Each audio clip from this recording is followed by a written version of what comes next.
Hello, hello, hello. Welcome, Marietta here. Good to see each and every one of you. Welcome back to my channel. And thank God for all my new subscribers. Y'all know we're on a journey to 10K over here. And we really appreciate you coming in. And to all my day ones, y'all know how I feel about y'all. But tonight, I want to talk about divorce. I want to talk about divorce. I want to talk about what it looks like when you have been divorced, how you feel when you realize that the very person that said they love you, the very person that said they would be there for you, the very person that promised to love you until death do you part, decides they want a divorce. We sometimes connect ourselves with people out of emotion. Most of the time, it's how we feel at that moment, how they make us feel when we're around them, how our emotions get all giddy and we start acting like a teenager when we get around these people or certain people that make us feel that certain way. And you begin to feel what you believe is love, while sometimes all they feel is lust. Lust and love can look the same. Come on, somebody, especially when you're starving. Sometimes you look at the people and you'll say, I love you, I love you, I love you. You got to look at where these people are in life and where you are in life. Before you decide to say I do to a person, make sure that you've given yourself enough time to analyze the whole entire situation. Don't be moved by emotion. Don't be moved by your feelings. Don't be moved by good sex. Don't be moved by how they look. Don't be moved by the things they have. You really got to give yourself enough time so that you can see exactly what type of person, what type of spirit is operating in these people before you begin to say I do. A lot of times when we, as the children of God, we go into marriage and we're taught that marriage is supposed to be forever. But then you marry someone who is not on your level. You marry someone who does not look at marriage the same way, even though they're children of God too, but they have not allowed themselves to grow in that area to the point where they realize that no matter what you and that person go through, marriage is forever. And you're supposed to stay with that person that you marry until death do you part. Well, somehow it doesn't happen that way. And I'm sure nobody goes to the altar with the intent that they're going to be divorced in a few weeks. They're going to be divorced in the next month. They're going to be divorced in 5, 6, 7 years. Most of the time, they truly believe that they're going to stay with these people until they take the time that they need to realize that they're not in alignment. Their spirits are not aligned. They're not in alignment. They're not walking or looking for the same things out of life or out of a marriage. They're not willing to put in the work and not willing to commit themselves 100%. Because see, when you start talking about you wanting to marry somebody, you got to realize, are you ready to share your life? Every aspect of your life. Everything connected to you, you have to share with the person that you marry. I mean, let's talk about some of those things. Some of those things such as simple, the car you drive. Some of those things as simple as maybe the closet you got your clothes hanging in. Your space, your personal space.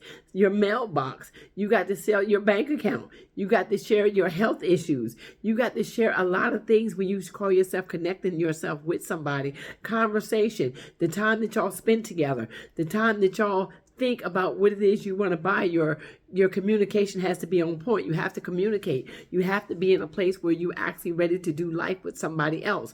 And for you to be there for him and for him to be there for you. It's just common sense that if you're going to marry somebody, you are marrying all of them. Marrying them is just like saying the word marination. You know how you take some chicken, I keep going back to that chicken. There's something about that chicken. You take that chicken, you want that chicken to be flavored a certain way, so you marinate it. You might marinate it for hours and you might marinate it overnight. So when you marry somebody, it's almost like you marinating that marriage. You're supposed to be marinating it for a lifetime, that y'all will come together, y'all flavors will mix, and y'all will become one. Because once you then actually took it to the bedroom, you have actually already at that point consummated that marriage. You have mixed some body fluids that you can no longer separate. But when it gets to a place where it's time to separate, what could cause you to end up separating the very love and emotional feelings that you claim that you had? One gets tired. Maybe one is not cooperating to the point where they feel like they're talking to a brick wall. Maybe one just feels as though they want out and think they done found something better.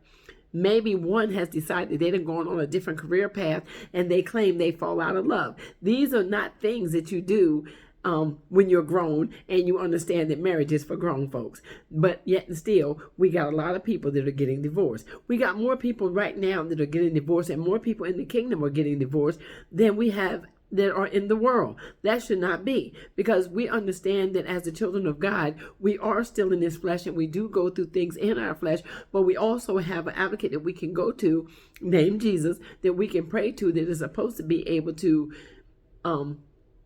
calm you to a place where you can come to some type of reasoning that all these divorces should not continue to keep happening.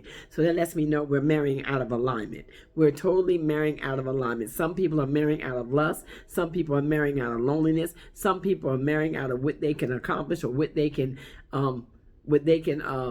get out of somebody. People are marrying for all the wrong reasons. They're married for all the wrong, which makes people afraid to get married because of the divorce rate is so high. Nobody wants to end up giving their life up and ending up in divorce, because nobody truly wants to go to glory by themselves. I mean, because you look at the fact that the nursing homes are overcrowded. They're overcrowded. And who doesn't want somebody to do life with? Because when you have somebody to do life with, it is a known fact that you live a longer, a healthier, a brighter life. You are a healthier person. You're just more vibrant. You got more life to you. You're more energetic. You're not as negative, because you have somebody to speak life, and you have somebody to hold, somebody to kiss, somebody to touch, somebody to feel. Let's just call a thing, and just say that you have what you need to keep your body nourished and keep your body in alignment with the Word of God. It's not good for you not. They always say that if you don't use it, you will lose it. You will lose it. But what good is you buying a big house and nobody's in it but you? What good if you got a brand new car and nobody never sees it? What good if you building a whole life? And what good is it gain a man to gain the world and lose his own soul? And you have no one to love and no one to do life with, nobody you can trust. But you got to give yourself enough time to get out there and find that right partner, that one that understands that marriage is forever, and it is a commitment. It is a serious commitment. It's not to be taken lightly. It's nothing to be played with, and nobody wants to end up keep starting all over or rebuilding their life, especially when you reach a certain age. You should be tired of being in the club. You should be tired of running the street. You should be tired of being in there by face. You should be tired of being alone and by yourself, and you should be tired of thinking about the fact that if and so you was to leave here today or tomorrow, who's going to be there for you? Who's going to be there? Who, if you got sick today or tomorrow, who's going to be there to take care of you? Who's going to be there to love you? Who's going to be there when you get done running the street and you get done playing there by face and they done used you and abused you, got everything they can take from you, and then they're gone, and then you sitting over in that nursing home drooling with nobody to wipe your lips because God has sent you some of the most beautiful women, the most beautiful men, and you decide to walk away from each and every one. This goes for the men and the women both.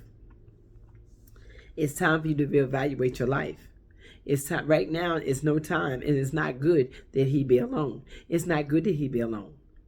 But man of God, you got to find yourself a helpmate that is suitable, one that is suitable for you, one that's going to be there for you and you long only, one that understands the constitution of marriage, one that really wants to be married. So many people have been through so much and they tired. They're pretty tired of starting all over again. They tired of trying to connect with somebody who's not connected with them and trying to align their life with something that is not in alignment with God. People are out here playing with the word of God, playing with the name of God. They're using God's name in vain. And there's so many false prophets that are going out into the land till now you don't understand or you don't know who to believe and who not to believe. So you really got to give yourself time. Time is the only thing that can reveal these things to you. You got to give yourself enough time and see how they handle you in the dating stage so that you won't end up in this divorce court, this divorce cycle, this divorce pool, because the divorce pool is like the dating pool. As they say, it's garbage. It's garbage. Only a few gonna stand. Only a few gonna stand out.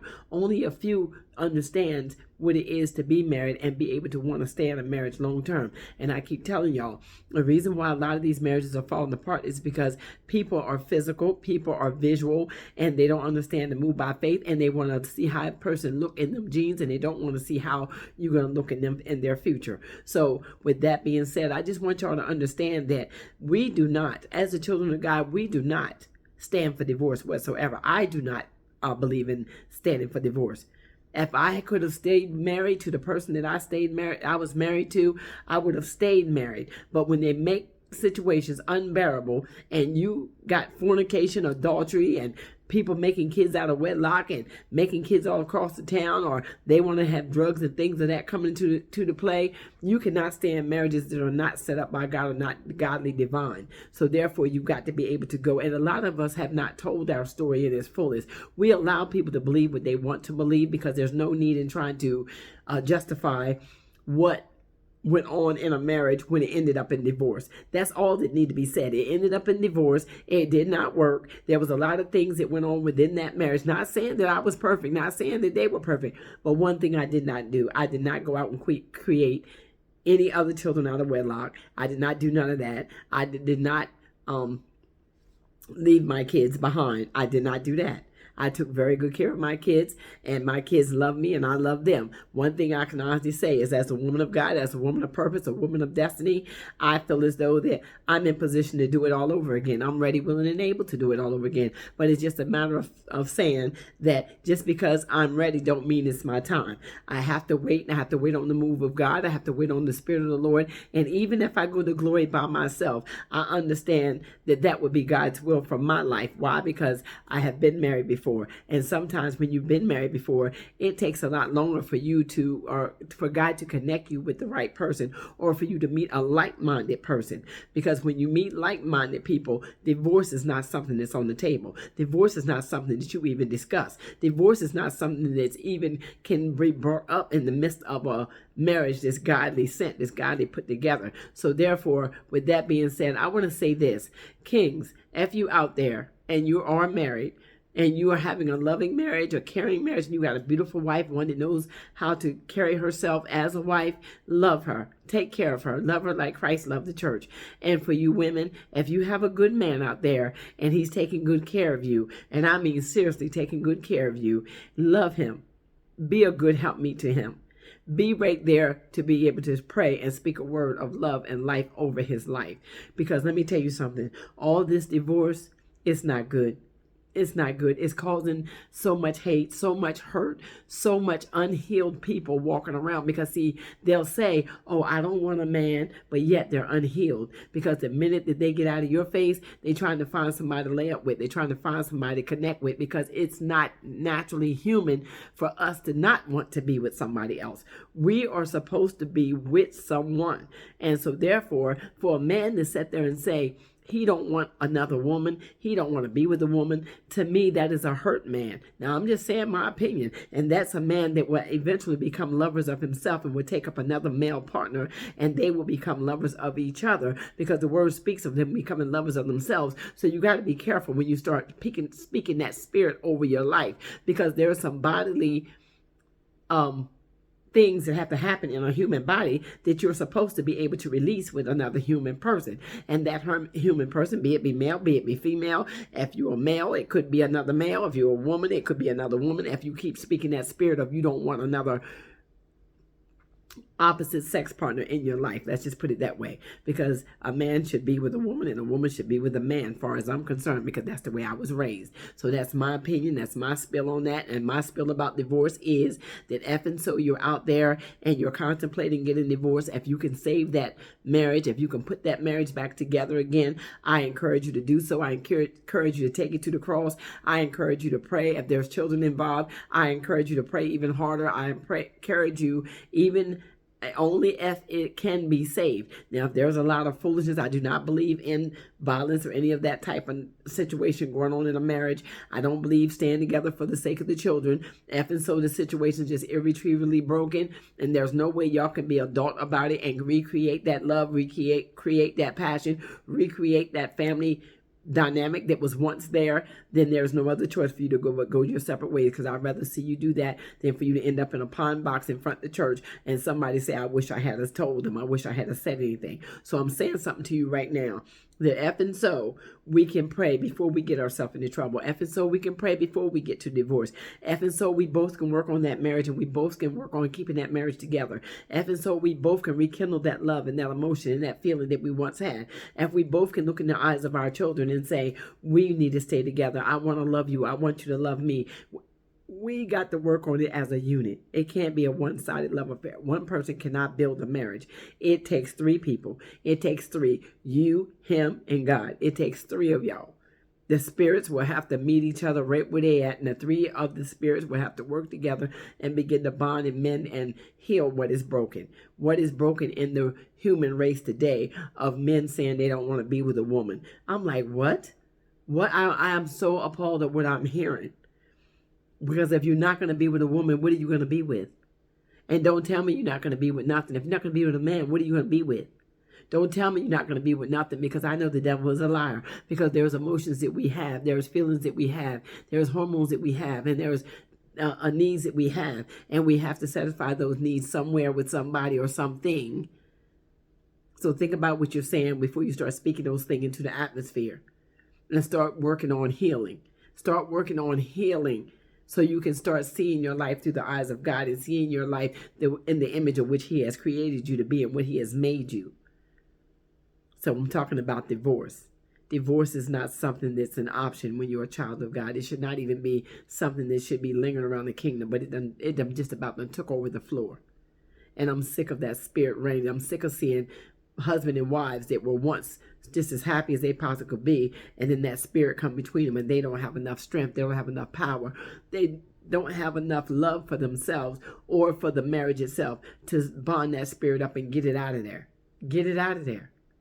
So that's just my spill on divorce. I am not an advocate for divorce. I'm an advocate for marriage, building a life, building a family, having someone to love, someone to wake up to, somebody to talk with, walk with, somebody to pray with. I'm just a innocent older woman who believes that God is still doing what He said He's going to do in the midst of these marriages. If y'all would just yield y'all spirit to God and stop yielding it to the devil and letting the devil just tear the marriage up. Because once you get divorced, all you're going to do is run around out there and pick up more spirits. That's it. Pick up spirits that are not going to do you no good. Spirits that are not going